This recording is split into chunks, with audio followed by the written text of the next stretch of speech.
Hello mga mama, mga mami, mga mamita, mga lulang, mga tikang, mga katukoang, mga limotsona, migrasya raw dyan.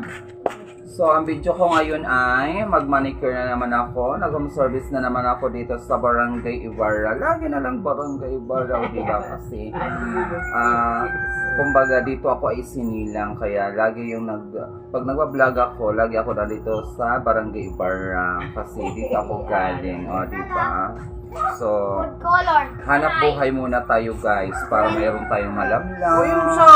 May mabili tayo ng pagkain, o diba? Kasi sabi nga nila, pag walang tiyaga, walang linaga, o diba?